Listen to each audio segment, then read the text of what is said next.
श्रोताओं नमस्कार। साक्षी है मंच से मैं आप सब लोगों का हार्दिक अभिनंदन करता हूं, स्वागत करता हूं और आप सबको प्रणाम करता हूं कि आप हमारे इस मंच से साक्षी हैं शब्द से हमेशा जुड़ते हैं और हमारा उत्साहवर्धन करते हैं।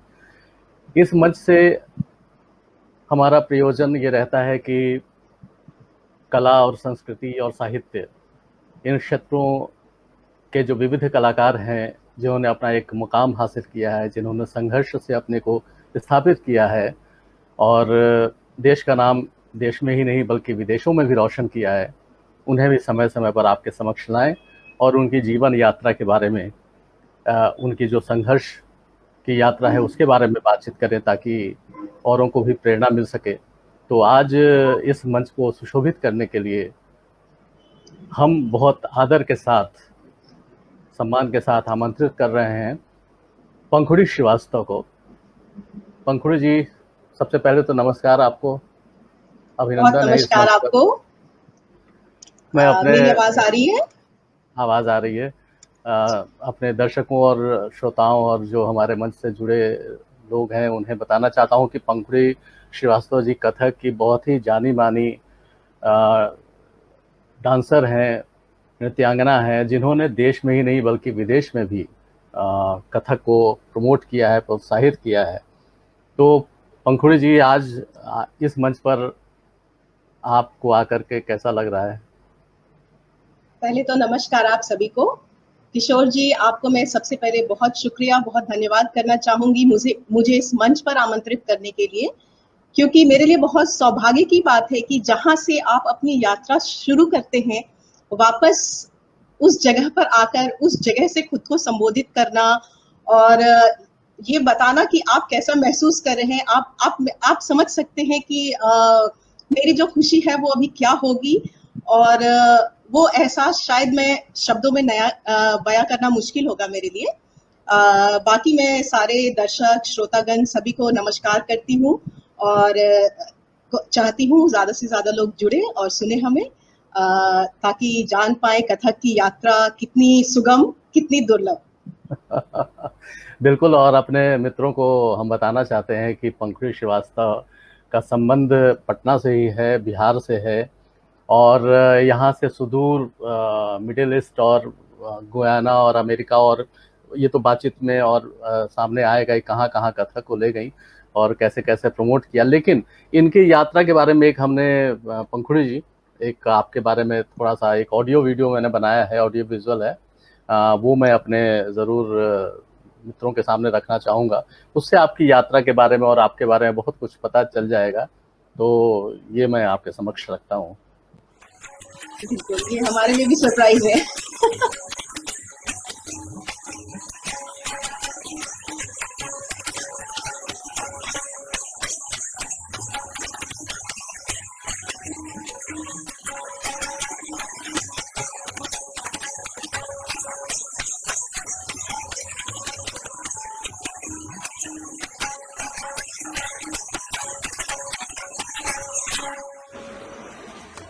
पटना बिहार की रहने वाली सुविख्यात नृत्यांगना पंखुड़ी श्रीवास्तव अपनी पारिवारिक पृष्ठभूमि में नृत्य संगीत के नहीं होने के बावजूद स्कूल के प्रारंभिक दिनों से ही नृत्य में अभिरुचि दिखाने लगी थी।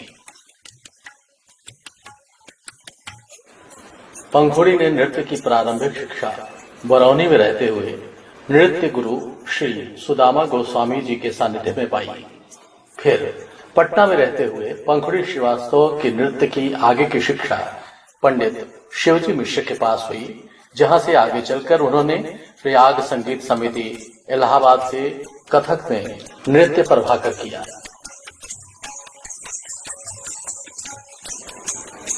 तत्पश्चात वर्ष 2005 में कथक केंद्र दिल्ली में पद्मश्री शंभू महाराज जी के बड़े सुपुत्र पंडित कृष्ण मोहन महाराज जी के सानिध्य में रहकर कथक की बारीकियों को सीखते हुए डिप्लोमा ऑनर्स और पोस्ट डिप्लोमा इन कथक किया। इसी क्रम में पंखुड़ी ने इंदिरा कला संगीत विश्वविद्यालय खैरागढ़ से कथक में मास्टर्स और भातखंडे विद्यापीठ से कथक नृत्य निपुण की उपाधि प्राप्त की।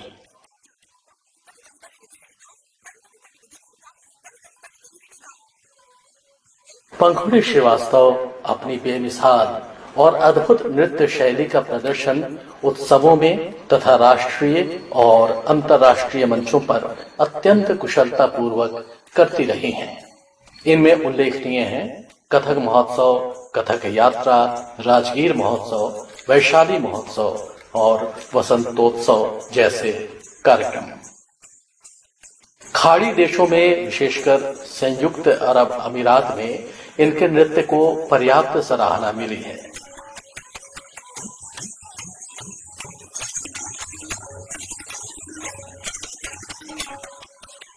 पंखुड़ी श्रीवास्तव को उनके नृत्य प्रदर्शन के लिए अनेक पुरस्कारों और सम्मानों से नवाजा गया है, जिनमें विदेशों में कथक को प्रोत्साहित करने के लिए SPRE international social excellence award 2018 तथा ग्लोबल काइस्ट कॉन्फ्रेंस में दिया महादेवी वर्मा स्मृति सम्मान 2021 विशेष उल्लेखनीय है।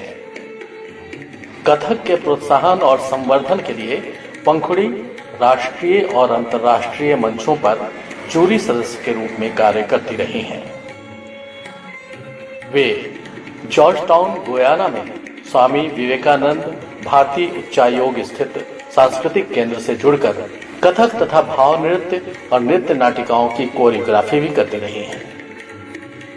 वर्तमान समय में पंखुड़ी श्रीवास्तव कला एवं संस्कृति को बढ़ावा देने के उद्देश्य से स्थापित अपनी संस्था श्री दात्री क्रिएशन के माध्यम से अनेक सार्थक और रचनात्मक कार्य करने में संलग्न है।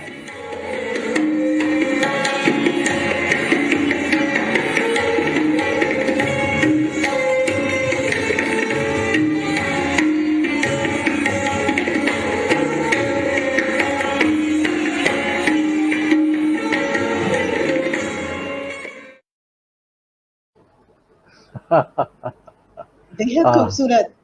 आपने तो मुझे भी सरप्राइज कर दिया। ये मेरे लिए भी एक तोहफा जैसा है जो मुझे अचानक मिला है, क्योंकि मेरी मंच से विपरीत जो मेरी पर्सनालिटी है उसको आपने बहुत अच्छे से कोलैबोरेट किया इस वीडियो में। बिकॉज कथक सीखना और कथक को मंच पर लेकर आना और पारिवारिक परिवेश संगीत से काफी दूर है, तो उस चीज का एक संतुलन बनाना अपने आप में मतलब हमेशा उसके लिए मुझे प्रयासरत रहना पड़ता है और मैं कोशिश करती हूँ कि मैं उसमें एक सामंजस्य बना पाऊँ। तो बहुत धन्यवाद आपका इस video. Thank you so much.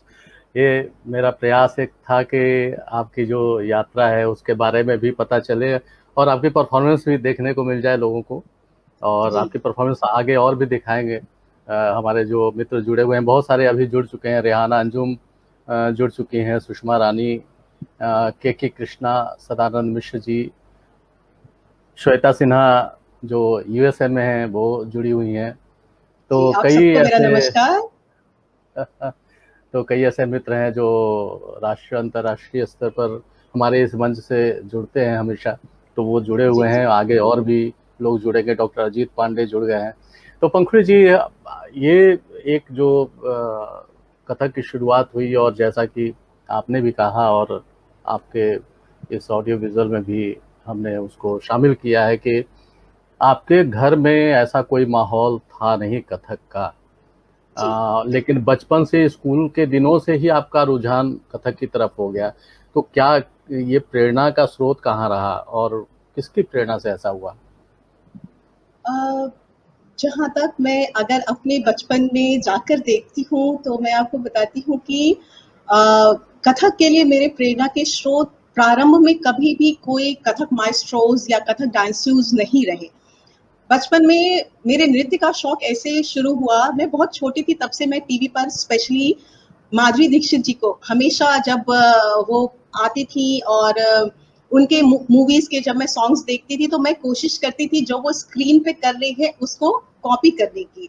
और चूंकि मुझे शुरू से म्यूजिक और डांस में बहुत ज्यादा इंटरेस्ट था तो स्कूल के कार्यक्रमों में हमेशा पार्टिसिपेट करना, एडमिशन के साथ ही, क्योंकि वहां पर शिक्षकों ने भी मुझे, जो टीचर्स थे मेरे, वो बहुत एडमायर करते थे। मैं ऑलवेज जो भी कल्चरल एक्टिविटीज होते थे मैं उसमें इन्वॉल्व रहती थी। तो मुझे लगता है बहुत कम उम्र से, मुझे लगता है 5 या 6 साल की रही होगी तब से मैंने वो टीवी पे देख देख के सीखना शुरू किया।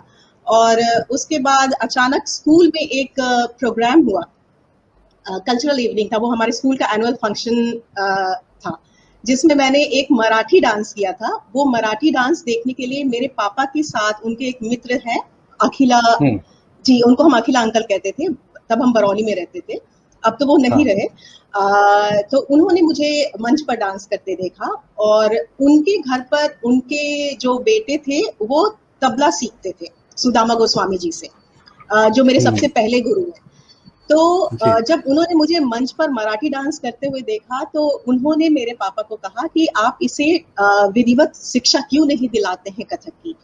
तो इस तरह से मेरी जो कथक की पहली यात्रा, जिसको हम कहते हैं प्रारंभ करना, मैंने वहां से शुरू किया, और सुदामा गोस्वामी जी से मैंने डांस सीखना शुरू किया। और उस वक्त जो मेरी समझ थी, मैं इतनी छोटी थी कि मुझे ये भी नहीं पता था कि वो मेरे गुरु हैं।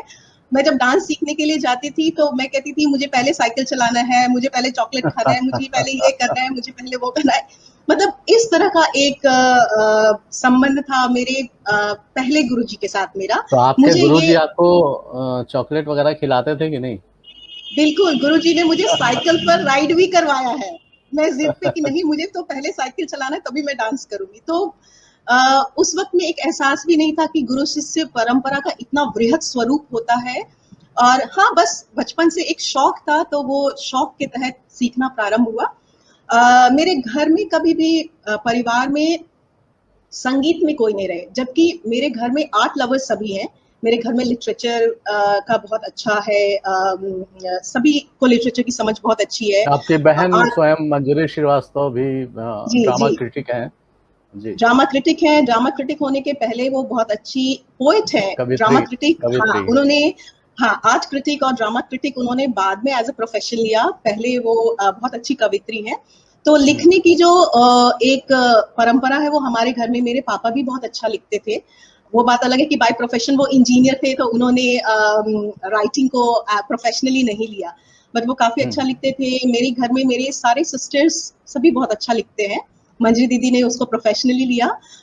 मेरी बाकी दो सिस्टर्स हैं, वो बहुत अच्छा, मेरी मम्मी बहुत अच्छा पेंटिंग करती हैं, मेरी दोनों सिस्टर्स बहुत अच्छा पेंटिंग करती हैं और कविता भी लिखती हैं। तो आर्ट लवर्स, मेरे घर में एक आर्ट का एटमॉस्फेयर हमेशा से रहा, और शायद वही वजह रही कि मैं नृत्य को इतनी दूर तक अपने साथ लेकर चल सकी और लेकर यहाँ तक पहुंची। तो जब आपने ये सोचा होगा उस समय, तो आपने जैसा कहा कि बहुत कम उम्र थी और ये सोच नहीं थी, लेकिन आपने वो माधुरी दीक्षित के डांस को देख करके टीवी पे उसको फॉलो किया। तो घर में जी जी, सबसे पहला व्यक्ति कौन था, आपके मम्मी या पापा या आपकी बहन, जिसने कहा कि नहीं भाई इसको डांस की तरफ जाना चाहिए? घर में जो सबसे पहले व्यक्ति थे मेरी मम्मी और मेरी बड़ी सिस्टर मंजरी दीदी। वो मुझे बहुत बहुत प्रमोट करते थे डांस सीखने के लिए। मेरी मम्मी को बहुत शुरू से था कि मेरे बच्चे में अगर किसी में ये शौक हुआ, क्योंकि मेरी मम्मी खुद आर्ट कॉलेज में एडमिशन लेना चाहती थी और उनका सिलेक्शन भी हुआ, पर उस वक्त में, उस दशक में उनको घर से वो छूट, वो स्वतंत्रता नहीं मिली नहीं कि वो वहां जाए और वो पढ़ाई कर सके और आर्ट में ट्रेनिंग ले सके। तो उनके मन में हमेशा से ये बात थी कि मेरे मेरे घर में अगर कोई ऐसा होता है जिसको कि जो कला साधक होगा, तो मैं उसे जरूर सिखाऊंगी। तो मम्मी ने मुझे बहुत प्रमोट किया, और कथक की जो मेरी विधिवत शिक्षा है उसके लिए मेरी सिस्टर मंजरी दीदी ने मुझे बहुत प्रमोट किया, पटना से लेकर दिल्ली तक। हर जगह वो मेरे साथ में बिल्कुल, एक कहते हैं एक साथी के तौर पर, एक सहयोगी के तौर पर हमेशा खड़ी रही हैं। मुझे किसी भी तरह की जरूरत हो, जितने उतार चढ़ाव हमने हैं, मैंने और मंजरी दीदी ने साथ में देखे हैं। तो मेरी वैसे भी जिंदगी में मैं, आपने जी बिल्कुल ठीक कहा कि जो मम्मी हो चाहे पापा हो, वो अपने वो अपने सपने कई बार पूरे नहीं कर पाते, तो वो सपनों की पूर्ति वो जी अपनी संतान में देखते हैं। तो जी जाहिर जी है कि मम्मी के मन में कहीं ये इच्छा रही हो, जो उन्होंने आपके माध्यम से उनके सपने भी पूरे हुए। जी जी। तो इस तरह से यात्रा प्रारंभ हुई। फिर मैंने बरौनी से सीखना शुरू किया। अच्छा, ये बरौनी में पंखुड़ी जी, बरौनी बहुत लोगों को नहीं पता है, बिहार में ही है बरौनी। और जी एक जी कस्बा ही कहना चाहिए। आज से 10-15-20 साल हाँ पहले तो और भी उसका रूप कस्बा था, अब थोड़ा शहरी हो गया है, बहुत सारे जी विकास जी हुए हैं। लेकिन बरौनी दो चीज़ों के लिए बहुत प्रसिद्ध है, एक तो फर्टिलाइज़र के लिए प्रसिद्ध है, दूसरा डेयरी प्रोडक्ट के लिए प्रसिद्ध है। जी तो 2-3 इंडस्ट्रीज़ वहाँ काफ़ी स्थापित हैं और बहुत पुरानी इंडस्ट्रीज़ हैं। जी जी और जी बिल्कुल आपके पापा का भी ट्रांसफरेबल जॉब था, जहाँ तक मुझे पता जी है। तो हाँ बरौनी जैसे छोटे शहर में जब आप डांस के लिए जाती होंगी अपने गुरुजी के यहाँ, तो एक कल्चर होता है छोटे शहरों में या कस्बों में कि अरे उनकी लड़की फला जगह जा रही है। थोड़ा-सा वो टैबू आज भी है कि डांस को लेकर या इस तरह के किसी भी नाटक को लेकर के भी, कि लड़कियाँ नाटक जी जी जी एक ज़माने में तो नहीं भी करती थी, डांस के लिए बहुत मुश्किल आती थी। जैसा कि आपने खुद हाँ कहा कि आपकी मम्मी चाह रही थी लेकिन वो नहीं कर पाईं। उनको जी वो छूट नहीं मिली। लेकिन आपको कभी ऐसा ही एहसास हुआ आपके अड़ोस-पड़ोस में या उस शहर में कि कहीं से आपको रोकने-टोकने की कोशिश हो रही है? अ, एक बार नहीं, कई बार एहसास हुआ और आज भी इतने सफल होने के बाद भी उन चीज़ों से कभी अ, सामना करने को मिलता है, आज भी मिलता है। मैं ये नहीं कह सकती कि इतने सफल होने के बाद भी वो जो एक सोशल स्टिग्मा है, जी। बिहार अभी भी उससे फ्री हो पाया है। बरौनी बहुत छोटी-सी जगह है जहाँ पर मैंने डांस सीखना शुरू किया। आप कह लें कि हार्डली वहाँ पर 300-400 फैमिलीज़ रही होंगी जो वहाँ पर जिनकी पोस्टिंग हुई थी बरौनी थर्मल पावर स्टेशन, वहाँ पर पावर प्लांट है इलेक्ट्रिसिटी हुँ। प्रोडक्शन के लिए। तो मेरे पापा की पोस्टिंग वहाँ थी। तो बहुत छोटी सी जगह है और वहाँ पर जब मैंने डांस सीखना शुरू किया तो सोशल स्टिग्मा को लेके बहुत चीजें सुनना पड़ता था। मैं तो बहुत छोटी थी, मैं उसे समझ नहीं पाती थी। मेरे पापा मम्मी को उन चीजों का बहुत सामना करना पड़ा।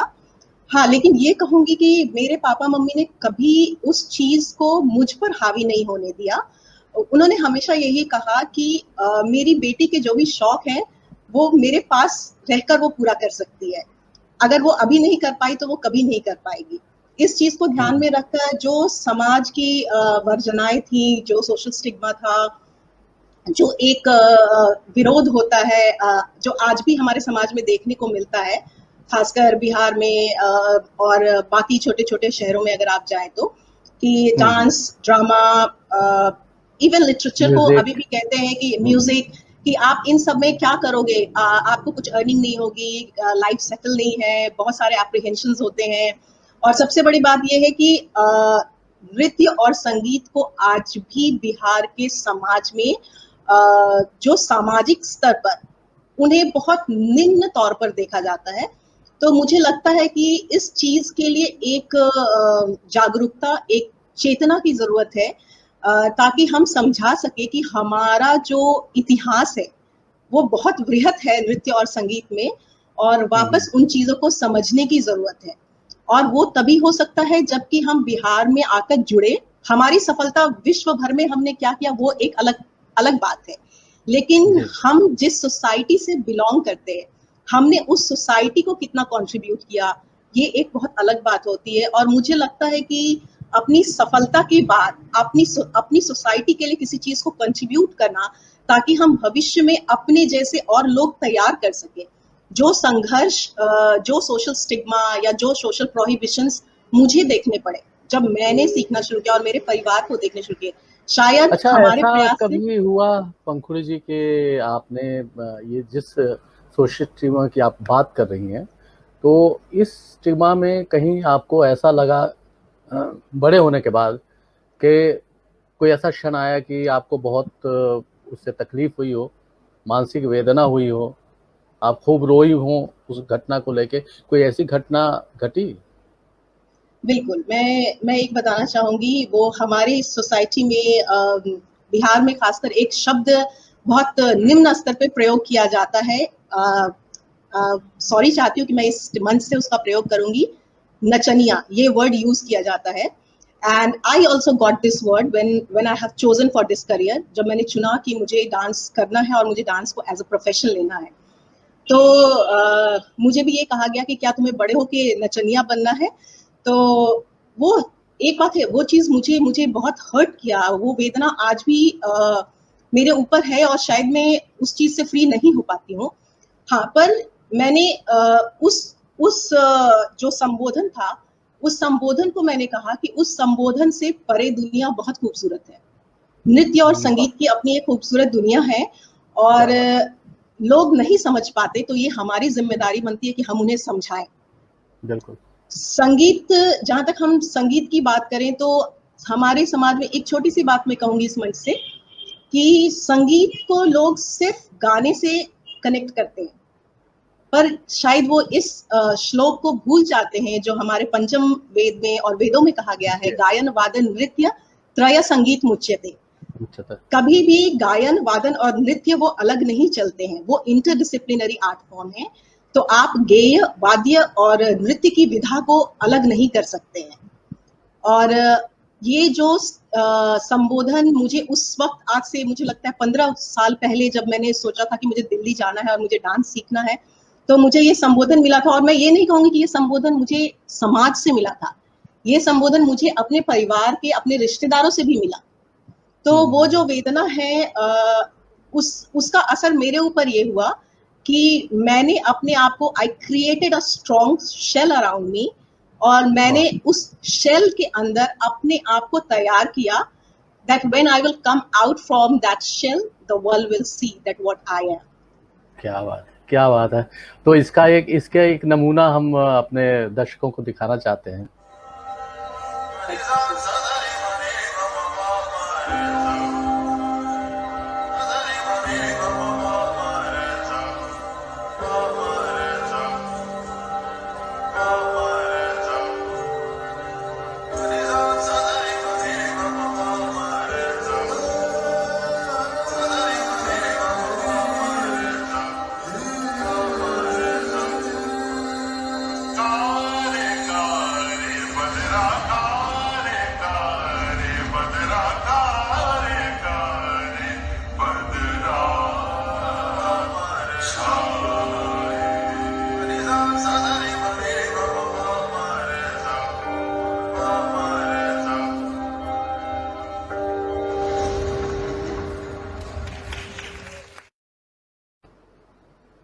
Thank you so much. ये मेरी बहुत बहुत यादगार प्रस्तुति है जो मैंने गयाना में, वहां पर एक कल्चरल इवेंट होता है नृत्य गीत, और मैं आपको बताऊं कि गयाना में हमारे भारतीय संस्कृति को, गीत को, संगीत को, और खासकर बिहार की जो ट्रेडिशनल आर्ट फॉर्म है, जैसे चौताल है, आपको वहां पर भोजपुरी जो संगीत का पैटर्न है वो वहां पर इंग्लिश गानों में आपको देखने के लिए मिलेगा।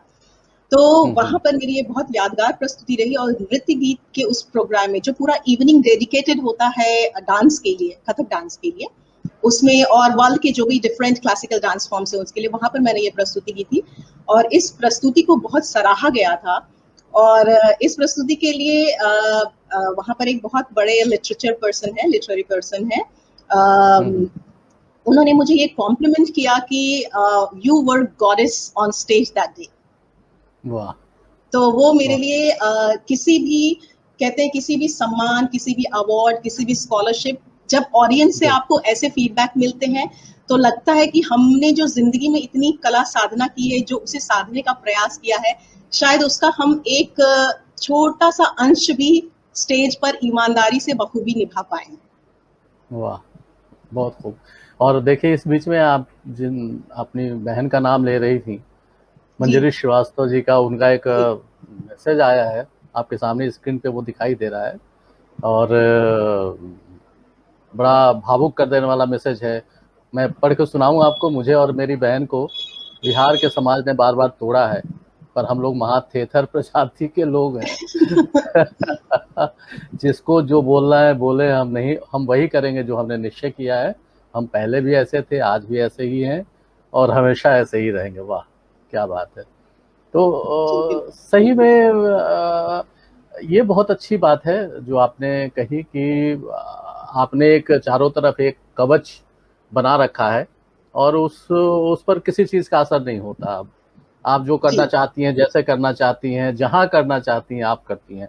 तो एक बहुत बड़ी बात आपने कही है और सच में ये एक सीख जो आगे अपकमिंग जो लोग हैं। यहाँ पर मैं एक छोटी सी बात कहना चाहूंगी।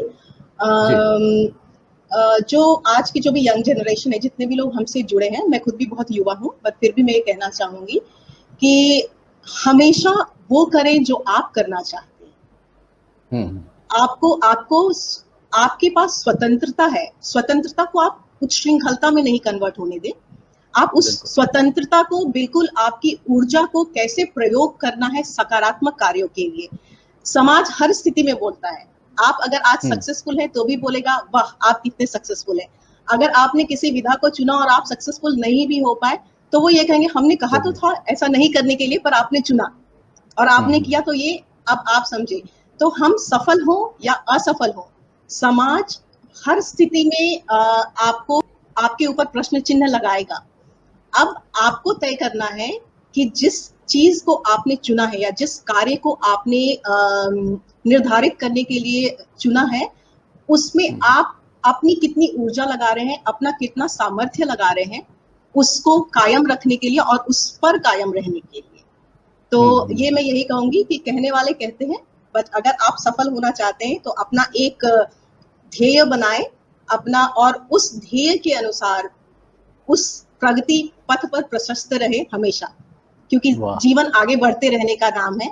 पीछे मुड़कर देखेंगे तो हम आगे नहीं बढ़ पाएंगे, हम दिग्भ्रमित हो जाएंगे, दिशा नहीं दिखेगी हमें। बिल्कुल, बहुत अच्छी बात आपने कही, क्या बात है। ये सच में बहुत प्रेरणास्पद है।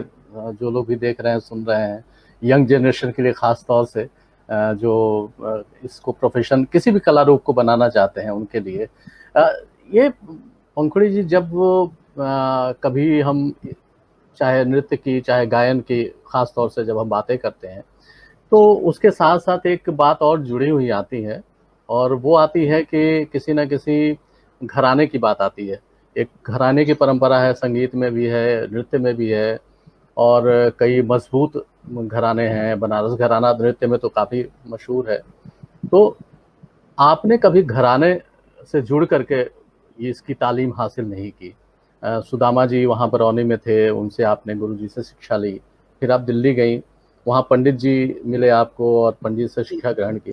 ये ठीक बात है कि वो किसी घराने का प्रतिनिधित्व करते थे, लेकिन जो एक घराने के साथ जुड़ के रह के एक उसकी विरासत को लेते हुए जो करते हैं वो आपने नहीं किया, अलग हट के किया। तो दोनों में कितना अंतर आपको महसूस होता है?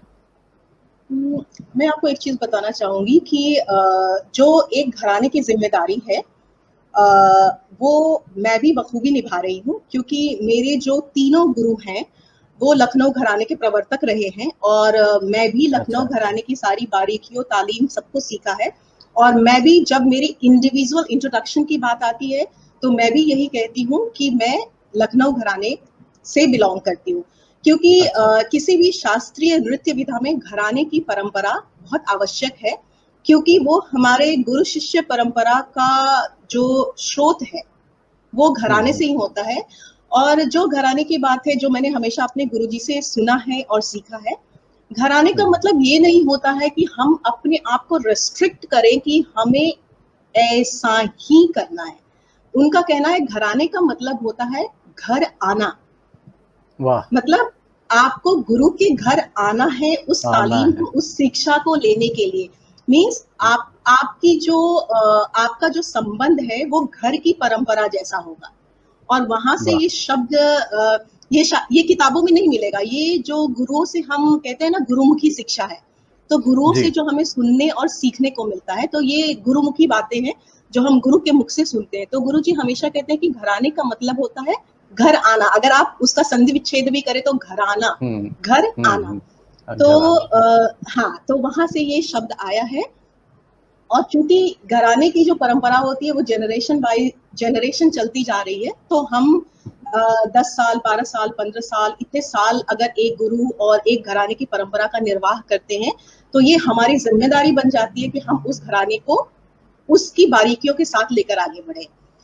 जहां तक मेरे कार्य के भिन्नता की बात है, वो मैं इसलिए है क्योंकि यहाँ दो बातें मैं मेंशन करना चाहूंगी। पहली बात ये कि गुरु शिष्य परंपरा, और दूसरी बात ये कथक की संस्थागत शिक्षा। इन दो चीजों को समझना बहुत जरूरी है। हम संस्थागत शिक्षा में होते हुए भी हम गुरु शिष्य परंपरा का निर्वाह करना। मेरी जो तालीम हुई है, मैंने भारतीय नृत्य कला मंदिर से सीखा है, मैंने कथक केंद्र नई दिल्ली से सीखा है, फिर मैंने कॉरेस्पॉन्डेंस से इंदिरा कला संगीत विश्वविद्यालय से मास्टर्स किया है। तो वो हमारी संस्थागत शिक्षाएं हैं, जिसके लिए हमें जहाँ से जो भी सीखने को मिलता था हम वो सीखते थे, क्योंकि वो एक शिक्षा का बहुत बृहद स्वरूप है। हम उसको किसी व्यक्ति विशेष से नहीं बांध सकते हैं। रही बात जो घराने की परंपरा है, उसका निर्वाह करने के लिए हमें उन गुरुओं से खुद को जोड़ना होगा जो कि उन खास बंदिशें, क्योंकि घराने की हर एक विशेष परंपरा होती है, कुछ खास बंदिशें होती है, कुछ खास अंदाज होता है। उस चीज को सीखने के लिए घराने की परंपरा का निर्वाह करना बहुत जरूरी है। और मैं हमेशा अपने काम में ये कोशिश करती हूँ कि मैं एक बैलेंस बना कर रखूं घराने की परंपरा को लेकर, और जो मैं नए इनोवेशंस करती हूँ या जो मेरे काम करने का तरीका है उसमें उस बैलेंस को बनाकर रखना, क्योंकि संस्थागत शिक्षा और गुरु शिष्य परंपरा इन दोनों को साथ साथ लेकर चलना और समझना ये बहुत जरूरी बात है आज के दिनों में। संस्थागत शिक्षा तो वैसे भी ज़्यादातर, चूंकि वो एक प्रमाण पत्र या डिग्री भी ज़रूरी होती है, इसलिए होती है। जी। लेकिन स्वयं का जो आपका श्रम है, आपकी जो सोच है, वो उस डिग्री से नहीं आती है, वो आपकी मेहनत से, परिश्रम से आती है। जी।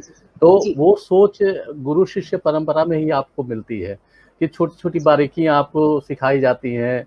आपको कई बंदिशें होती हैं जो पुरानी बंदिशें हैं, आज उन बंदिशों का एक अपना रंग रूप और स्वाद है। तो कुछ यहाँ पे अपने घराने, लखनऊ घराने की एक छोटी सी बंदिश आप पढ़ंत रूप में सुना दें यहाँ पर लाइव, तो मजा आ जाए फिर। मैं आपको एक खास बोल की तिहाई जो मैंने अपने गुरु कृष्ण मोहन महाराज जी से सीखी है कथक केंद्र में।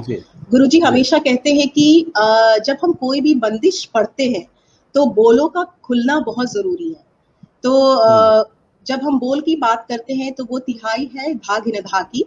अब इसमें बोल जो है वो बढ़ते जा रहे हैं।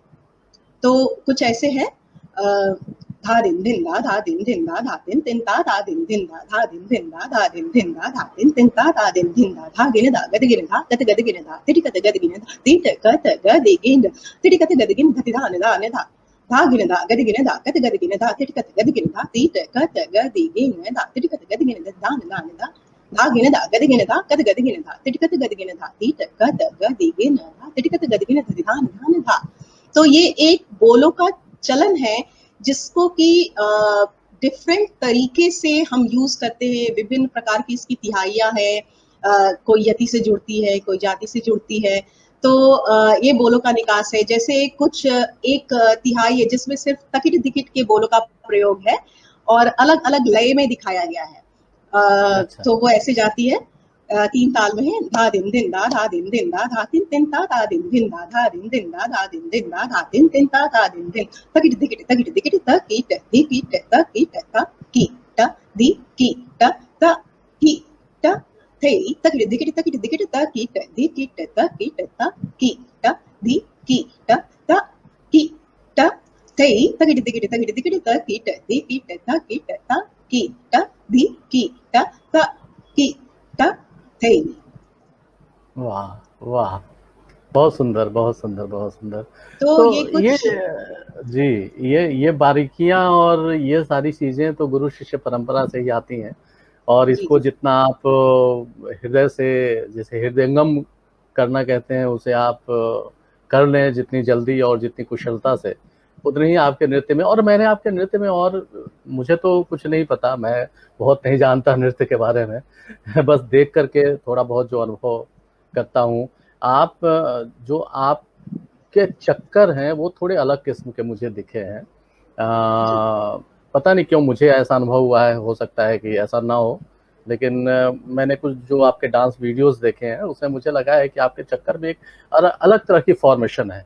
वो पता नहीं, मैंने बहुत से बड़े बड़े लोगों के डांस वीडियोस देखे हैं, उसमें वैसा कुछ नहीं दिखा है। अब ये तो आप बताएंगे कि वो वाकई मैं जो कह रहा हूँ वो है या मुझे ऐसा महसूस हुआ। लेकिन उसके पहले एक छोटा सा वीडियो ज़रूर हम दिखाना चाहते हैं अपने दर्शकों को।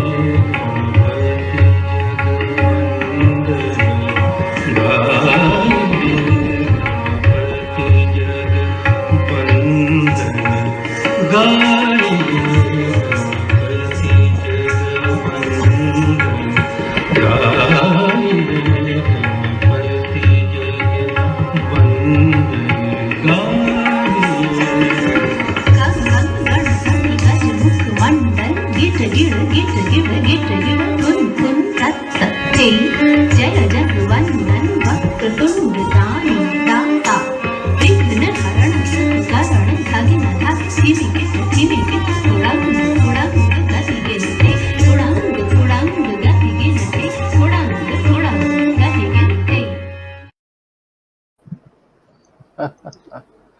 ये सारी बस बहुत खूबसूरत यादें हैं जगह जगह प्रस्तुति की।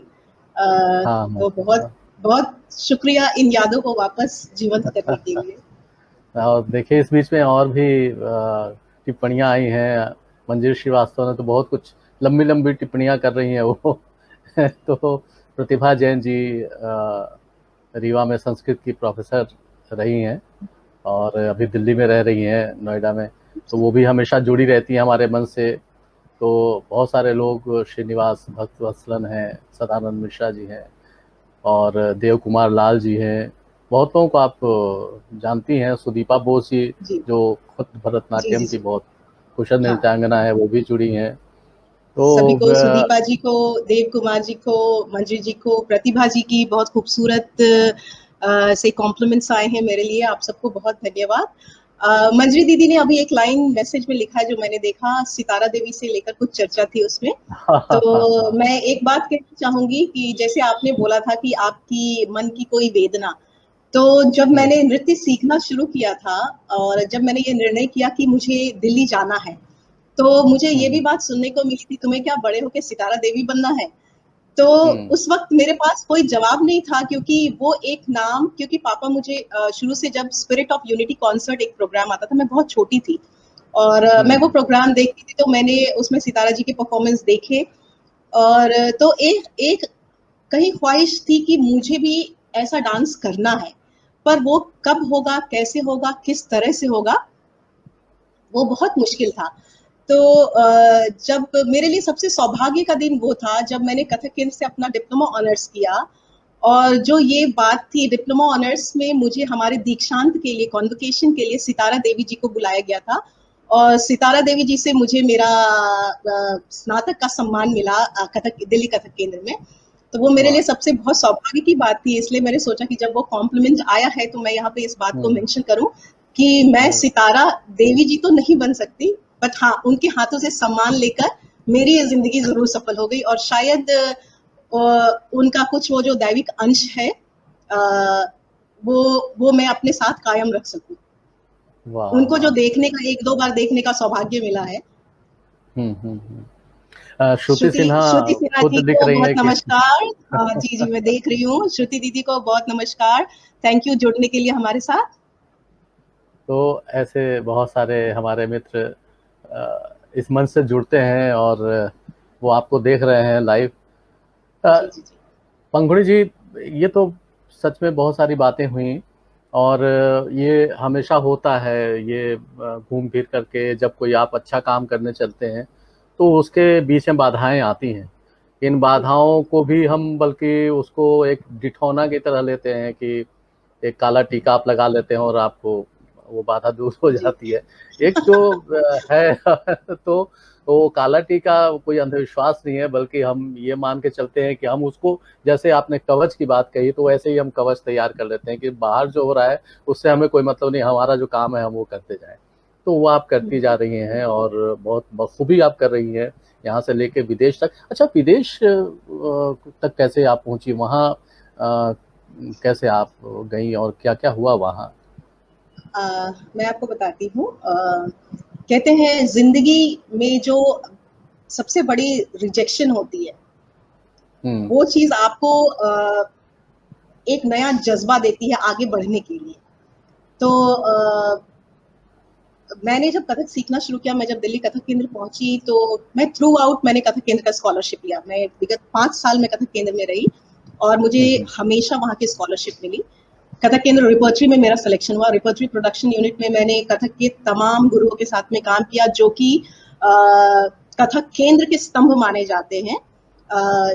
उसमें कृष्ण मोहन महाराज जी हैं जो मेरे गुरु जी हैं, गीतांजलि लाल जी, राजेंद्र गंगानी जी, जयकिशन महाराज जी, और भी बहुत सारे लोग हैं, बहुत सारे गुरु हैं जिनके साथ में मैंने काम किया। और मैंने कभी भी अपने रियाज में और अपने काम में कॉम्प्रोमाइज नहीं किया। बट एक बात मैं मेंशन करना चाहूंगी, कथक केंद्र रिपर्टरी में मेरा सिलेक्शन हुआ ऑफिशियली इंटरव्यू के बाद कि हम रिपर्टरी डांसर हैं। और वहाँ के एक कार्यक्रम में, वो कार्यक्रम साउथ अफ्रीका के लिए जाना था, और वहां पर मुझे रिजेक्ट किया गया। रिजेक्ट करने का कारण ये नहीं था कि मैं कार्य कुशल नहीं हूँ, कारण ये था कि मेरी हाइट बहुत ज्यादा है। और हाँ, तो मैं ये जो एक बात प्रारंभ हुई, और ये जो एक कहते हैं कि आपको अगर कोई रिजेक्ट करे इस ग्राउंड पे कि आपकी कार्य कुशलता में कमी नहीं है, बट आपकी पर्सनालिटी वहां पर आड़े आ रही है, क्योंकि आप उस चीज का हिस्सा नहीं बन सकते। तो फिर जब मुझे वहां से रिजेक्शन मिला, मैंने ऑफिस के बहुत चक्कर काटे ये वजह जानने के लिए कि वजह क्या है, और मुझे एक बड़ा सिली सा जवाब मिला कि आपकी हाइट बहुत ज्यादा है, इसलिए हम आपको इस नृत्य संरचना में नहीं ले सकते हैं। तो फिर हाँ, तो वहां से मुझे लगा कि अपने आप को बनाना ये हमारी खुद की जिम्मेदारी है। हमें किसी ना किसी मोड़ पर विभिन्न प्रकार के जो रिजेक्शन होते हैं उसका सामना करना पड़ता है। और जब मेरे साथ ये हुआ तो वहां से मैंने एक निर्णय किया कि अब जो मुझे करना है, मुझे स्वयं करना है। और वहां से मैंने सबसे पहले इंटरव्यू दिया दिल्ली में, दुबई में दिल्ली पब्लिक स्कूल के लिए, और उसमें मेरा सिलेक्शन हुआ। वहां से फिर मुझे वीजा मिला और मैं दुबई गई। 1 साल मैंने वहां पर दिल्ली पब्लिक स्कूल में काम किया। बट स्कूल के जॉब में मुझे कहीं ना कहीं हमेशा ये महसूस होता था कि मैं उस चीज को, उस कला को नहीं जी पा रही हूँ जिसे मैं जीना चाहती हूँ। फिर मैं दुबई में नए जॉब की तलाश में थी, तो मुझे वहां पर मैं जुड़ी गुरुकुल दुबई से, जहाँ पर पाली चंद्रा जी लखनऊ की बहुत अच्छी डांसर हैं, बहुत फेमस डांसर हैं, और उनकी बहन है सोमना जी, वो गुरुकुल की डायरेक्टर हैं। तो मैं उनसे जुड़ी, और उनके साथ में जुड़कर मैंने 2.5 साल करीब वहां पर बहुत अच्छा काम किया कथक के प्रमोशन के लिए। उनके साथ में बहुत परफॉर्मेंसेस भी किए दुबई कॉन्सुलेट के लिए। तो एक बहुत अच्छा सामंजस्य रहा दुबई में कथक की यात्रा को लेकर आगे बढ़ने के लिए गुरुकुल दुबई से जुड़कर। उसके बाद वहां से मैं इंडिया आना हुआ मेरा एक बार, और अचानक मैंने उस बीच में मैंने ICCR का इंटरव्यू दिया, और जहां पर मेरा सिलेक्शन हुआ तो as a Kathak performer and teacher मुझे गयाना में पोस्टिंग मिली फॉर इंडियन हाई कमीशन, जहां पर कि स्वामी विवेकानंद कल्चरल सेंटर, जिसके बारे में आपने ऑलरेडी मेंशन किया। तो वहां पर फिर कथक के प्रमोशन के लिए मेरा सिलेक्शन हुआ। तो ये यात्रा इस तरह से हुई कि जो रिजेक्शन था लाइफ का, वो रिजेक्शन मेरे लिए इंस्पिरेशन बना कि मुझे आगे कुछ करना है। और उस रिजेक्शन को लेके, और एक वो जो बचपन से वो एक जो रिजेक्शन था डांस के लिए हमारी खुद की बिहार की सोसाइटी में, जो मैं हमेशा से देख रही थी और जिससे मैं हमेशा से जूझ रही थी कि क्यों नृत्य को वो सम्मानित दर्जा नहीं दिया जाता। तो इस चीज की खोज में मैं यहाँ से भारत से बाहर तक चली गई कि ये देखने के लिए कि आखिर नृत्य की स्थिति विदेशों में क्या है। तो मैं आपको ये बताऊं कि जो भारतीय नृत्य और भारतीय कलाओं की जो स्थिति विदेश में है, वो देश से कहीं ज्यादा बेहतर है, कहीं ज्यादा सम्मान और कहीं ज्यादा गौरव है। तो देशवासियों से मेरा अनुरोध है कि कृपया अपनी कला, अपनी संस्कृति को पहचाने, जाने कि हम किस समृद्ध धरोहर के मालिक हैं, और उस धरोहर को संभालना, सजोना और विरासत के तौर पर अगली जनरेशन को देना, ये हमारी जिम्मेदारी है। और जो मैंने अपने करियर में एक मॉड्यूलेशन किया, वो वहीं से, जब मुझे कथक केंद्र में रिजेक्शन मिला, हमेशा ये परफॉर्मर बनने की होड़ होती है कि हमें ज्यादा से ज्यादा परफॉर्मेंसेस कर लेने हैं, ज्यादा से ज्यादा मंच पर आकर नाच लेना है। नृत्य सिर्फ ये नहीं है, नृत्य को लेकर आपकी बहुत बड़ी जिम्मेदारी है। सबसे बड़ी जिम्मेदारी जो मुझे लगता है हर एक डांसर को ये जिम्मेदारी निभानी चाहिए कि आप अपने समाज को जागरूक करें इस चीज के लिए कि ये एक बहुत ही सुंदर विधा और बहुत ही सुंदर कला है, और इस कला से जुड़ना, कहते हैं कि जो सरस्वती के वरद पुत्र और पुत्री होते हैं उनके पास ये कला होती है, ये वेदों में लिखा है। तो जब वेद हमें इतना सम्मान दे रहा है, तो वो सम्मान हमारे समाज से हमें क्यों नहीं मिलता। तो इस जागरूकता को लाने के लिए मैंने कथक को एज एजुकेशन, एज एकेडमिक तौर पर मैं कथक को स्प्रेड करने की कोशिश कर रही हूँ।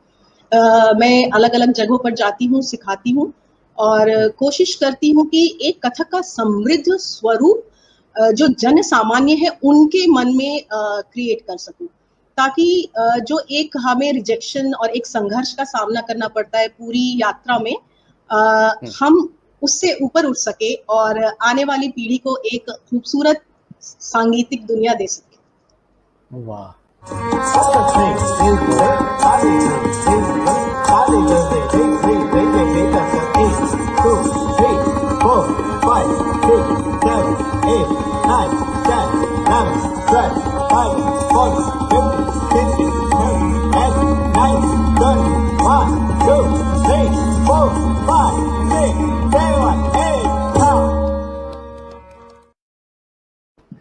इस बीच में मैंने आपका एक परफॉर्मेंस यहाँ ऐड कर दिया था कि बहुत देर से बातें हमारी हो रही थी, तो थोड़ा सा उसकी झलक भी हमारे जो दर्शक और श्रोता मित्र हैं उन्हें मिल जाए।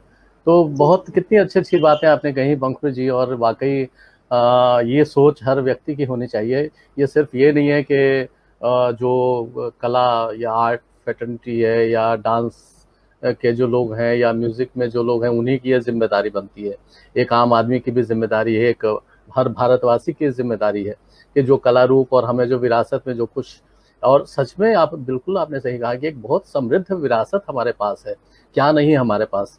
लेकिन क्या होता है कि हम उसकी कद्र नहीं कर पाते कई बार, और वो कद्र नहीं करने के चलते, कद्र चलिए कद्र अगर ना भी करें थोड़ी देर के लिए अगर मान लें, वो भी गलत है हालांकि, लेकिन कम से कम उसकी आलोचना तो ना करें। कोई आगे बढ़ रहा है तो उसको उसके आगे अड़ंगे तो ना लगाएं। आलोचना भी स्वीकार्य है, आप नकारात्मक आलोचना ना करें। हाँ, वही वो कहने का मतलब वही है कि उसके आगे आप रोड़े ना अटकाएं, आप उसे आलोचना जरूर करें कि अगर उसमें कोई कमी है तो जरूर बताया जाए, जो उसके लिए सामर्थ्यवान है वो जरूर बताएं। लेकिन तो ये सारी कुछ आप जब वहाँ विदेशों में आपको जो आपने जिस सम्मान की बात कही, जो प्रतिष्ठा यहाँ के कला रूपों को लेकर के, चाहे वो संगीत हो चाहे नृत्य हो, साहित्य भी बहुत हद तक, वहाँ जो स्थिति है, तो वहाँ आपने कितने परफॉर्मेंस दिए होंगे और किस किस तरह से दिए होंगे? किस तरह से ऑडियंस क्या मतलब कि कुछ डिमांड करती है कि हमें इस तरह का परफॉर्मेंस चाहिए, या उतने ही क्लासिक के अंदर वो जा करके और उसको एंजॉय करती है? यहाँ पर मैं एक बहुत जो हमारे नृत्य की बारीकियां है मैं उस पर बात करना चाहूंगी कि विदेशों में जो नृत्य और संगीत और कला का जो स्वरूप है वो बहुत ग्लोबलाइज है, बहुत यूनिवर्सल है। हम अगर उन्हें विदेशों में जाकर अगर हम उन्हें बहुत मुश्किल तालों पे प्रदर्शन करें, या हम बहुत मुश्किल बंदिशें दिखाएं, या बहुत लयकारी तैयारी ये चीजें दिखाएं, तो वो नहीं समझ पाएंगे। तो मुझे लगता है जो मैंने एक्सपीरियंस किया, जो मेरा अनुभव है, विदेशों में जो परफॉर्मेंसेस होते हैं वो बहुत स्ट्राइकिंग होने चाहिए ऑडियंस को। जैसे आपको अपना एक सिग्नेचर स्टाइल क्रिएट करना पड़ता है। आपने जो मेरे चक्करों की बात की, मुझे लगता है विदेशों में जब मैं गयाना में रही हूँ तो हर महीने मुझे लगता है मैं 6 से 7 या 8 परफॉर्मेंसेस करती थी हर मंथ। आप सोच लीजिए कि मैंने कितने परफॉर्मेंसेस किए होंगे। तो जो ऑडियंस चाहती है वो ये चाहती है कि हमारा सिग्नेचर स्टाइल क्या है। और जो मेरे नृत्य विधा, जो कथक के विधा की बात हम करें, तो कथक विधा का जो सबसे अट्रैक्टिव पार्ट है वो है scintillating footwork and fast spins. तो आपने जो मेरे चक्कर की बात की, तो जब मैंने विदेश में परफॉर्मेंस प्रारंभ किया तो एक तो वहां पर हमें समय बहुत कम मिलता है परफॉर्मेंस के लिए।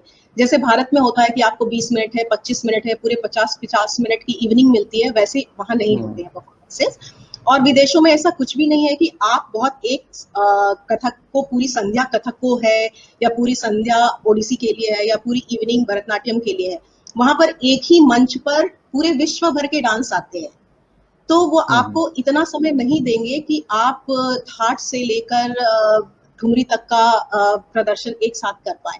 तो आपको अपनी परफॉर्मेंस को, आपका जो सिग्नेचर स्टाइल है उसको 10 से 15 मिनट में प्रिसाइज करना पड़ता है। और वो ऐसा प्रिसाइज करना पड़ता है कि आप 15 मिनट में आपको ये मंच पर साबित करना है कि आप क्या है और आपका जो समृद्ध संस्कृति है वहां से आप क्या लेकर आते हैं। तो वो एक बहुत बड़ा चैलेंज होता है हर एक डांसर के लिए कि उस मंच पर जाकर 10 से आपको अगर 1 घंटे की इवनिंग मिले, जो ये मेरी व्यक्तिगत विचार है, 1 घंटे की इवनिंग में हर चीज को बारीकियों के साथ दिखाना मुझे लगता है बहुत आसान है, बट 10 से 15 मिनट में आपको हर एक चीज को अपनी प्रदर्शन में शामिल करना और अपने प्रदर्शन को उस तरह से बुनकर तैयार करना कि आप हर चीजों को उसमें आत्मसात कर सके, तो वो एक बहुत चैलेंज की बात होती है। और विदेशों में हमें इस चीज का हमेशा ख्याल रखना पड़ता है कि आप कोई भी जो विदेशी आर्ट फॉर्म भी है, जो इंडियन और वेस्टर्न कल्चर है, कोई कहीं से कमतर नहीं है। बिल्कुल। हाँ, आप चाहे बैले की बात करें या आप देखेंगे मेरी एक नृत्य संरचना है, शायद आपने देखी होगी, उसमें हमने अफ्रीकन डांस, इंडियन डांस और गयाना का जो ट्रेडिशनल डांस फॉर्म है, वो सबका एक कॉम्बिनेशन मैंने मुझे 5 मिनट का टाइम मिला था, आपको 5 मिनट में वर्ल्ड कल्चर दिखाना है। अब आप सोच लीजिए कि 5 मिनट का समय आप शायद हम अपने विचार भी व्यक्त नहीं कर पाए सही से 5 मिनट। अच्छा, कई बार होता है पंखुड़ी जी कि जैसे आपने ये फ्यूजन की बात की कि वेस्टर्न और इंडियन क्लासिकल जो है उसको हम मिला के भी बहुत सारी चीज़ें तैयार करते हैं। ये ख़ास तौर से जब ये लाइव शोज शुरू हुए हैं टेलीविज़न वगैरह पे, जो रियलिटी शोज हुए हैं, उसमें तो काफ़ी डांस शोज तो काफ़ी प्रसिद्धि भी मिले उन्हें और काफ़ी पॉपुलर भी हुए और उनसे कई डांसर्स निकल के आए भी। और वहाँ जो फ्यूज़न और डांस के जो रूप देखते हैं कि उसमें डांस भी है, उसमें अभिनय भी है। जाहिर है अभिनय तो डांस का एक बहुत क्रिएटिव रूप है, वो उसके बिना तो डांस संभव है नहीं, लेकिन वहाँ बहुत सारी चीज़ों को परफॉर्म करते हैं। रियल डांस है, फिर हिप हॉप है, फिर ऐसे वेस्टर्न डांस को और इंडियन क्लासिक के साथ मिक्स करके वो करते हैं। आप कितना, बहुत सारे लोग ऐसे हैं जो शुद्धतावादी, जिन्हें मैं कहता हूँ कि वो इसको मिक्स करना उचित नहीं मानते हैं कि नहीं ये शुद्धता रहनी चाहिए बरकरार, हम उसमें किसी और चीज़ को मिक्स नहीं कर सकते। आप कितना इसके पक्ष में हैं या कितना इसको उचित मानती हैं? देखिए, ये बहुत बहुत तार्किक विषय आपने लिया है और ये जो सवाल है आज के डेट में ये बहुत यूनिवर्सल है, बहुत ग्लोबल है कि कला की शुद्धता और जो ये फ्यूजन का ट्रेंड चल रहा है। तो पहली बात तो मैं ये मेंशन करना चाहूंगी कि जो कला है, जो कला की परंपरा है और जो कला की शुद्धता है, वो कभी भी खराब नहीं होती है। आप कितना भी फ्यूजन कर ले, वो उसकी जो शुद्धता है, उसकी जो शास्त्रीयता है, वो हमेशा वही बनी रहेगी। क्योंकि जो शास्त्रीय नृत्य की अगर हम बात करें तो वो शास्त्र से परे जा ही नहीं सकता। हाँ, वो बात एक अलग है कि बॉलीवुड का एक जो ट्रेंड है, जो रियलिटी शोज हैं, जो आज की डेट में फ्यूजन का ट्रेंड है, मुझे लगता है कि फ्यूजन का जो ट्रेंड आया है, ये एक जो कहते हैं ना मोमेंटरी सक्सेस की बात, मुझे लगता है ये मोमेंटरी सक्सेस और क्विक सक्सेस से बहुत ज्यादा इंस्पायर्ड है। क्योंकि किसी भी शास्त्रीय विधा को सीखना एक बहुत लंबा दौर होता है उसमें, और उतनी लंबी यात्रा को तय करने के लिए अपना धैर्य और संयम बनाए रखना, ये इंसानी फितरत से बहुत परे की बात है। और उस पे रुकना, उस पे टिकना और धैर्य के साथ उसको कायम करना बहुत कम लोग कर पाते हैं। तो ये शॉर्टकट्स आज जो आ गए हैं ना कि हमें तुरंत गायक बनना है, तुरंत हमें नृत्यांगना बनना है, तुरंत हमें एक्टर बन जाना है, तो ये शॉर्टकट्स बहुत दूर तक नहीं ले जाते। मुझे नहीं लगता है कि बहुत दूर तक ले जाते हैं किसी को भी। क्लासिकल आर्ट फॉर्म में, किसी भी शास्त्रीय विधा में नो शॉर्टकट से काम नहीं चलेगा। मैंने एक दिन में 7-7, 8-8 घंटे रियाज किया है। लय की समझदारी, तैयारी, आपकी बंदिशों पर आपकी पकड़, आपकी समझ, उस कला को प्रस्तुत करने का जो एक क्रम होता है, एक जो उसका वस्तुक्रम होता है, जो कंटेंट होता है, उस कंटेंट को जानना। आप फ्यूजन करते हैं, आप उनके एलिमेंट्स को यूज कर सकते हैं, लेकिन उस एलिमेंट्स को एक फ्रेम में डालना जो कि एक निर्धारित परंपरा है, फ्यूजन में वो परंपरा कहीं ना कहीं छूट जाती है।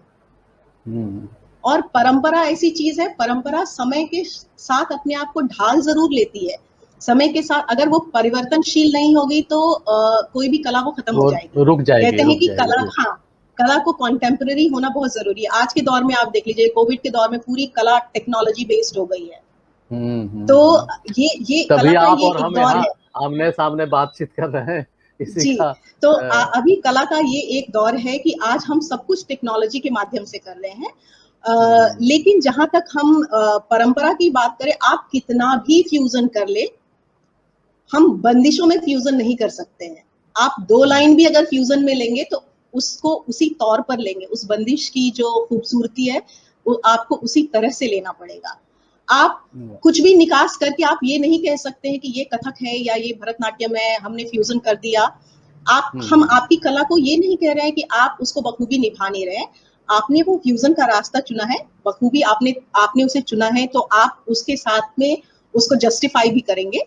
पर जहां तक कला की शुद्धता और कला की शास्त्रीयता की बात है, तो जो ये वर्षों पुरानी परंपरा है, मुझे नहीं लगता कि फ्यूजन की ये परंपरा और फ्यूजन का जो ये न्यू ट्रेंड है वो कहीं से कहीं तक हमारी परंपरा को या हमारी शास्त्रीयता को हानि पहुंचा, हाँ, प्रभावित करेगा। आप कुछ समय तक कहते हैं ना, आप कुछ समय तक फ्लाइट में जा सकते हैं, पर एक घर में रहने का जो मजा है वो हमेशा ही घर में रहने का मजा है। आप 10 घंटे विमान की यात्रा करके भी जब घर पहुंचते तो कहते हैं, ओह थैंक गॉड मैं घर पहुंच गया। वाह, बहुत। और देखिए, इतनी देर से बहुत सारे हमारे मित्र जो हैं वो आपसे फरमाइश कर रहे हैं कि लाइव आपके मुख से सुने, कुछ तोड़े टुकड़े कुछ सुना दें आप। जी, तोड़े टुकड़े की बात मैं करूं तो एक टुकड़ा जो ये टुकड़ा बहुत छोटा है पर मेरे दिल के पास है, क्योंकि ये पहला टुकड़ा है जो मैंने सीखा है। और मैं अपनी कोई भी मंच प्रस्तुति करूं तो उसमें मैं हमेशा ये करती हूँ। और मैंने अपने गुरुजी को भी हमेशा ये स्टेज पे प्रस्तुत करते देखा, और इसमें जो चक्करों का कमाल मैंने गुरुजी का देखा है वो हमेशा मुझे लगता है कि वो बहुत ही खूबसूरत है।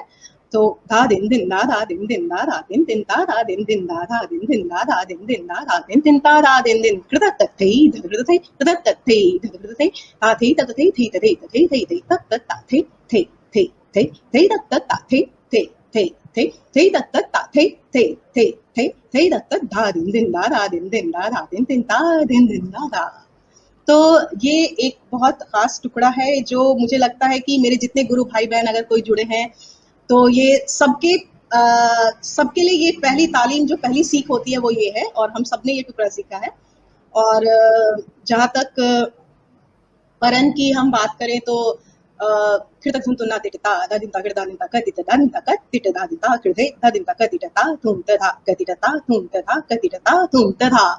तो ये कुछ मुश्किल बंदिशें हैं जिनको कि आप द्रुत में भी कर सकते हैं, विलंबित में भी कर सकते हैं। तो ऐसी चीजें वैसे तो आपको लाइव देखना हमेशा सुखद होता। मैंने कभी देखा नहीं है लाइव आपको। एक अवसर आया था लेकिन उस वक्त मैं बीमार पड़ गया तो मैं नहीं जा पाया भारतीय नृत्य कला मंदिर में, और जिसके लिए आपको सम्मान ही मिला था, महादेवी सम्मान शायद मिला था, प्राप्त हुआ था आपको। जी, महादेवी वर्मा स्मृति सम्मान। हाँ, जी बिल्कुल। जी।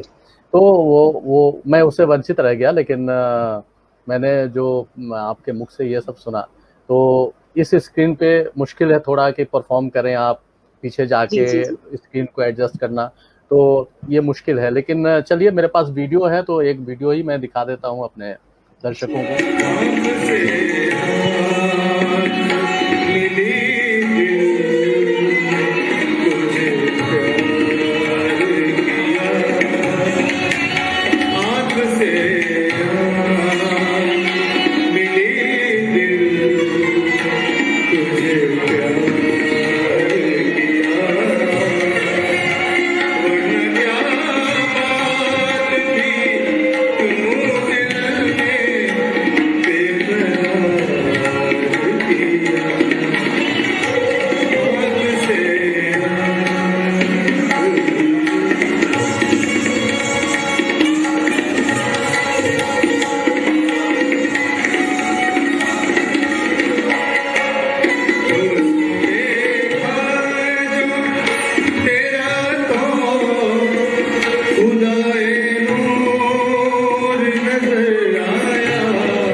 ये थोड़ा-सा ये मैंने गजल दिखाया कि लीक से हटकर गज़ल के ऊपर आपने भाव नृत्य प्रस्तुत किया।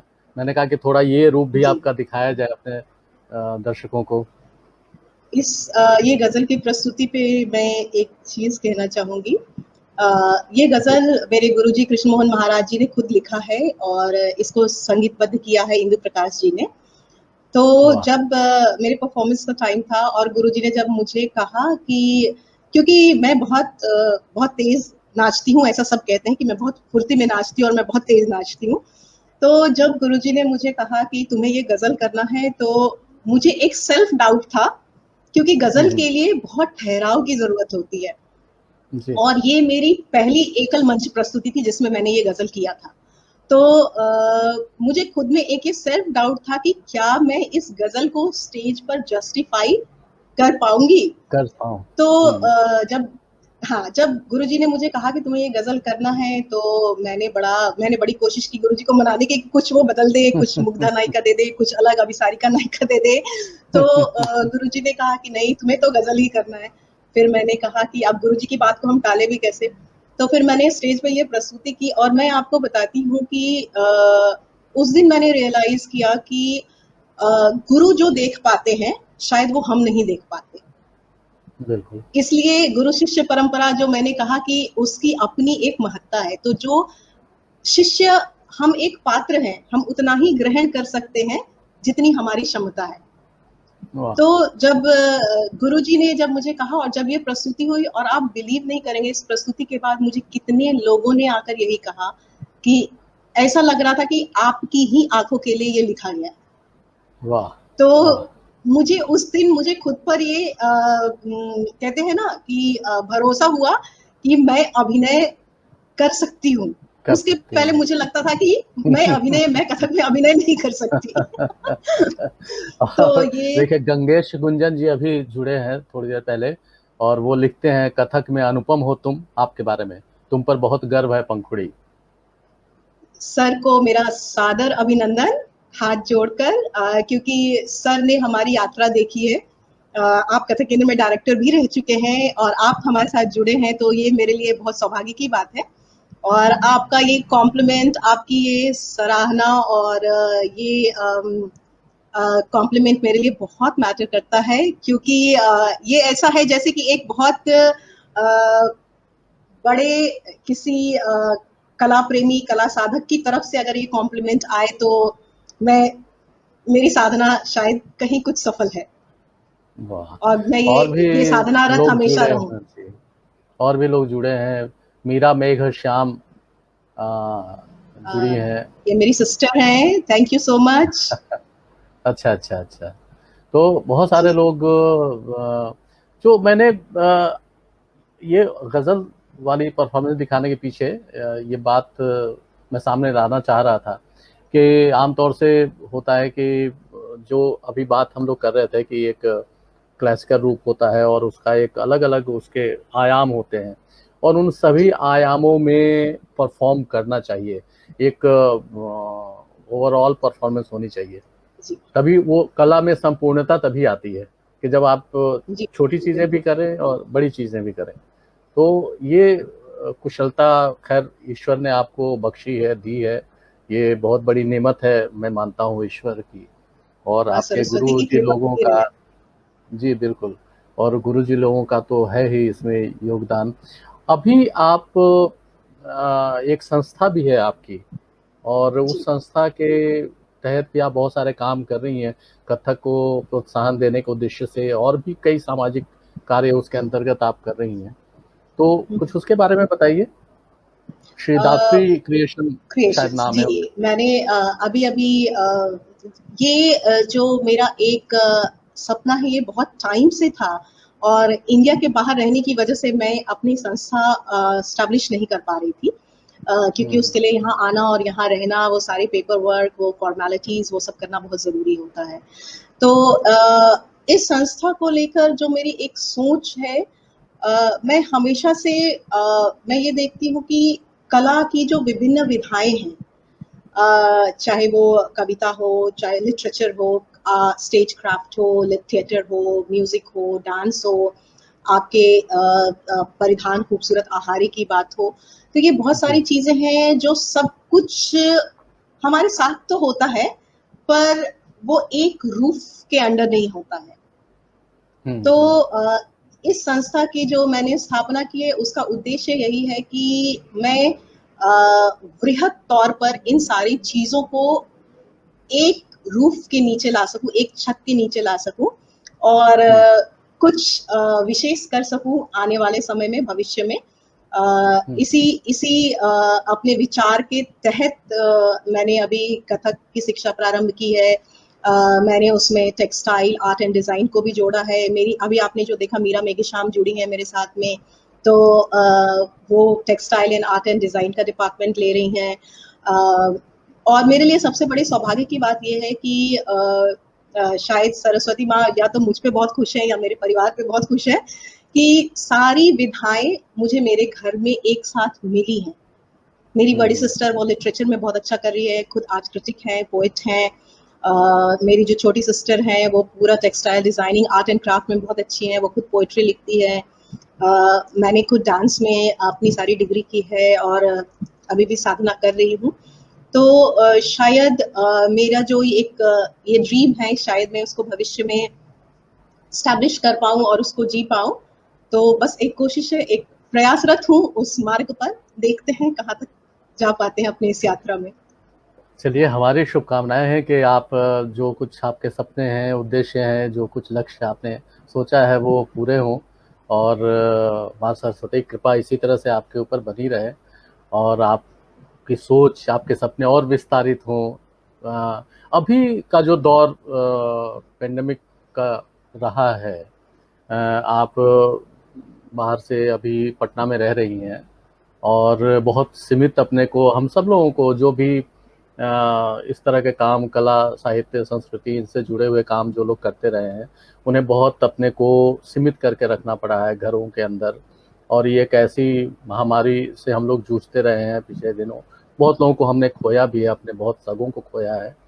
तो कैसा आपको लगता है कि इस दौर को किस तरह से, अभी ये दौर खत्म नहीं हुआ है, ईश्वर करे जल्दी खत्म हो जाए, हम सब लोग ये चाहते हैं कि इस दौर से हम निकलें और पहले की तरह सब कुछ सामान्य हो जाए, लेकिन जो सूचनाएं, जो खबरें आती हैं वो आश्वस्त नहीं करती, उससे एक डर, एक भय लगता है। अपने जीवन के बारे में भी लगता है और दूसरों के जीवन के बारे में भी लगता है। तो होना चाहे किसी को पड़े, चाहे वो अपना हो चाहे अपना ना हो, लेकिन उसका दुख होता है। तो अभी के समय में आपको क्या लगता है कि ये जो एक ठहराव सा आ गया है, उसको आप किस रूप में लेती हैं?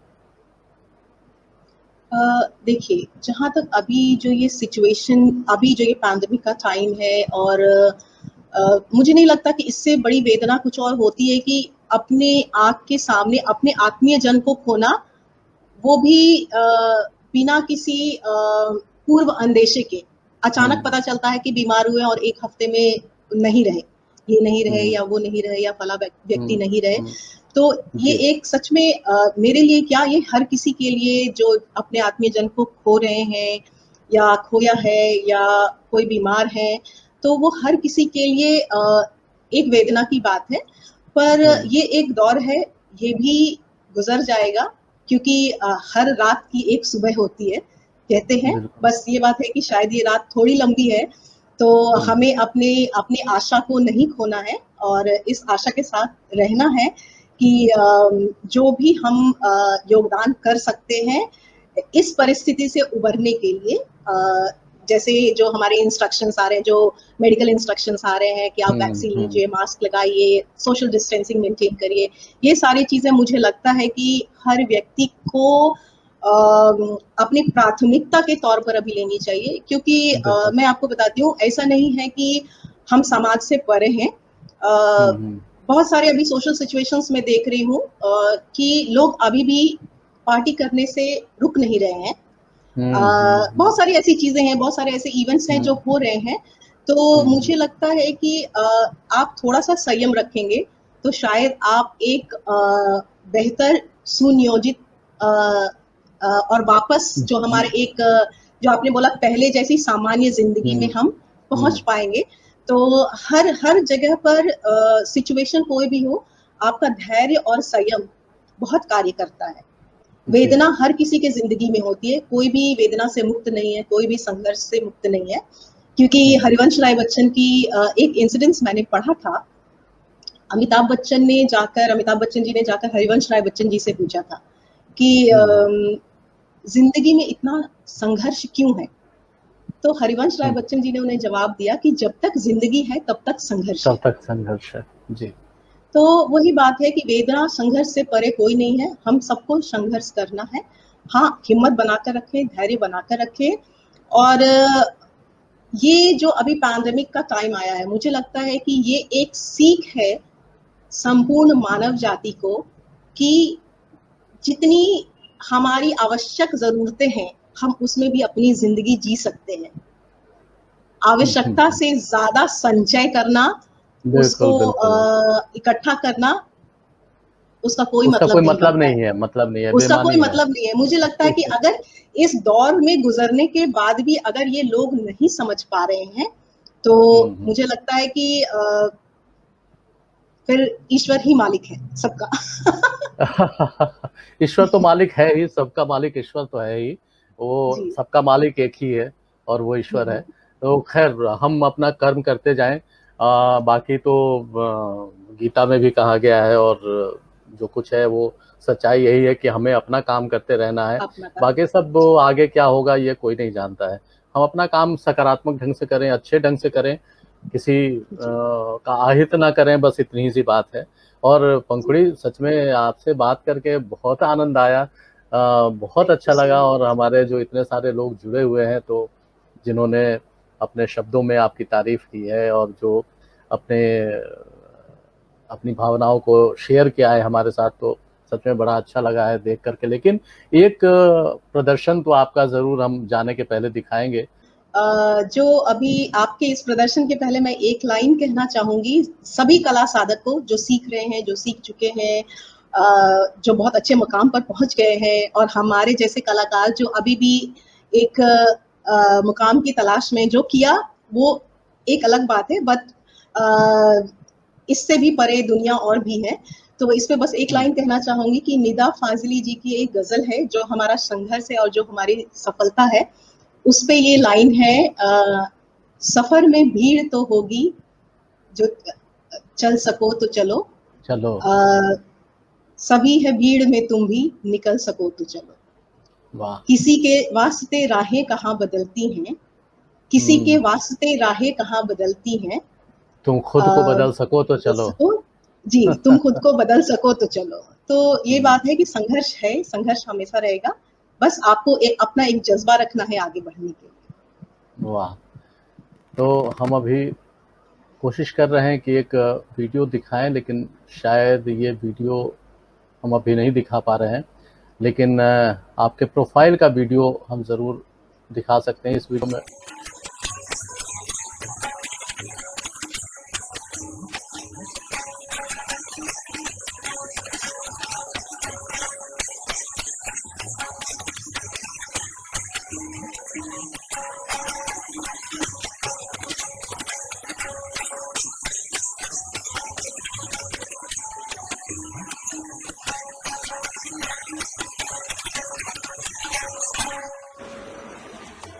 पटना बिहार की रहने वाली सुविख्यात नृत्यांगना पंखुड़ी श्रीवास्तव अपनी पारिवारिक पृष्ठभूमि में नृत्य संगीत के नहीं होने के बावजूद स्कूल के प्रारंभिक दिनों से ही नृत्य में अभिरुचि दिखाने लगी थी। पंखुड़ी ने नृत्य की प्रारंभिक शिक्षा बरौनी में रहते हुए नृत्य गुरु श्री सुदामा गोस्वामी जी के सानिध्य में पाई। फिर पटना में रहते हुए पंखुड़ी श्रीवास्तव की नृत्य की आगे की शिक्षा पंडित शिवजी मिश्र के पास हुई, जहां से आगे चलकर उन्होंने प्रयाग संगीत समिति इलाहाबाद से कथक में नृत्य प्रभाकर किया।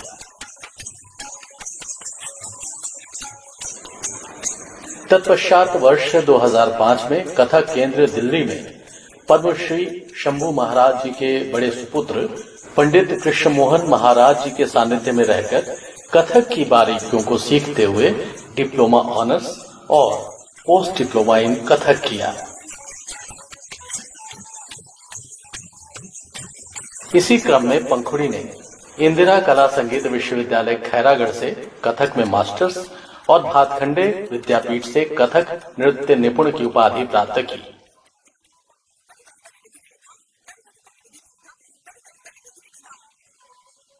पंखुड़ी श्रीवास्तव अपनी बेमिसाल और अद्भुत नृत्य शैली का प्रदर्शन उत्सवों में तथा राष्ट्रीय और अंतर्राष्ट्रीय मंचों पर अत्यंत कुशलता पूर्वक करती रही हैं। इनमें उल्लेखनीय हैं कथक महोत्सव, कथक यात्रा, राजगीर महोत्सव, वैशाली महोत्सव और वसंत।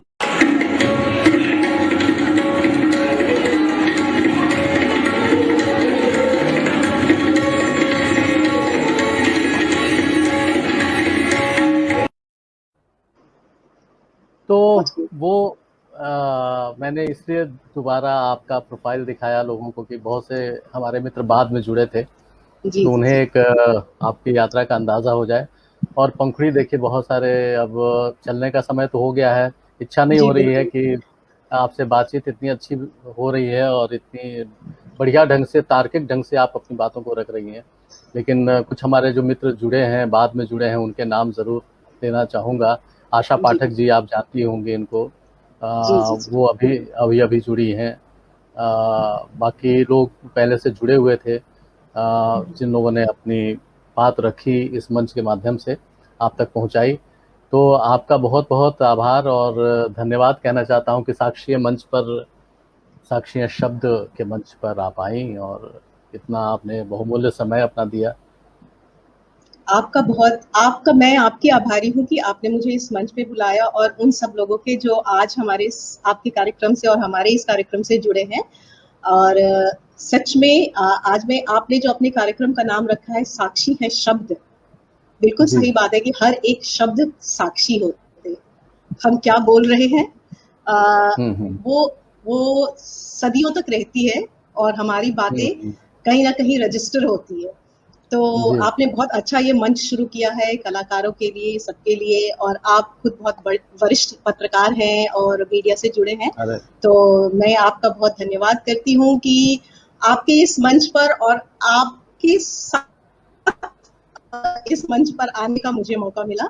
तो मैं आपको बहुत धन्यवाद करती हूँ और थैंक यू सो मच उन सारे लोगों को जिन्होंने इतने सुंदर सुंदर कॉम्प्लीमेंट्स दिए मुझे और मेरे नृत्य को इतना सराहा। कोशिश करूंगी कि बिहार में अगली जो प्रस्तुति हो मैं उसमें आप सभी को जरूर आमंत्रित करूं ताकि आप मुझे मंच पर लाइव देख पाए, और कोशिश करूंगी कुछ भी आगे ऑर्गेनाइज करती हूं तो आप सबसे जुड़ूं। बहुत बहुत धन्यवाद, आभार। और सभी मित्रों का भी आभार प्रकट करना चाहता हूं जो इस मंच से जुड़े, और अगर किन्हीं का नाम छूट गया हो, लेने से रह गए हो, तो मुझे माफ करेंगे। बहुत बहुत धन्यवाद, बहुत बहुत आभार। Thank you.